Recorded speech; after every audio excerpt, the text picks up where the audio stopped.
City corporation যদি কোনো একটাই দিত, পদক্ষেপ নিত, আজকে এই ঘটনা হতো না। 1% নিরাপদ না। শুধু 6 মাস বয়স, তবু যেন মায়ের চোখে ছিল সে পুরো পৃথিবী। কিন্তু এক অদূরদর্শী শহর আর অগোছালো ব্যবস্থাপনার দায় কাঁধে নিয়ে থেমে গেল তার ছোট্ট জীবন। ব্যস্ত চট্টগ্রামের হিসলা খালে নোংরা জলে ডুবে গেল সেই নিষ্পাপ মুখ। এক মায়ের কোল খালি হলো, আর শহর যোগ করলো আরেকটি অবহেলিত প্রাণহানির গল্প। নাম সেহরিস।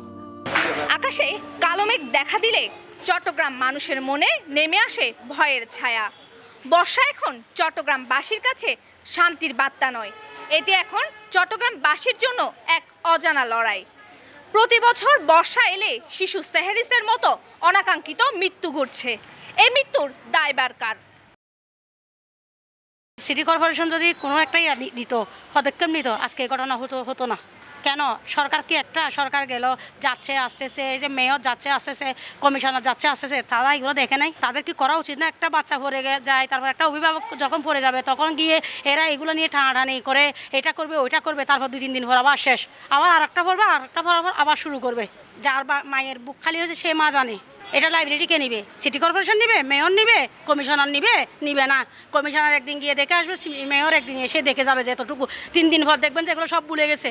এটা তো নিশ্চিত নাই, এটা নিশ্চিত আছে। আমরা যদি গাড়ি চলাই দিই, লিশিটা পড়ে যায়।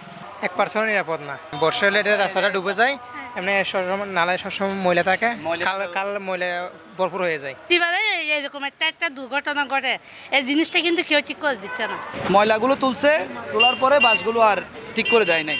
যদি বাসগুলো ঠিক করে দিত, এত সুন্দর একটা বাচ্চা ফুটফুটে এরকম দুর্ঘটনা। একটু সচেতনতা, সামান্য দায়িত্ববোধ, এইটুকু থাকলেই হয়তো বাঁচানো যেত একটি নিষ্পাপ প্রাণ। সেহরিসের মৃত্যু আমাদের আরেকবার মনে করিয়ে দেয়, অব্যবস্থাপনা শুধু অস্বস্তি নয়, এটি প্রাণঘাতী। তবু আশা রয়ে যায়, জলাবদ্ধতার এই শৃঙ্খল ভেঙে চট্টগ্রাম ফিরবে তার নতুন রূপে। সে প্রতীক্ষায় রয়েছে নগরবাসী। Momi Bhattacharya, citizen news, Chittagong.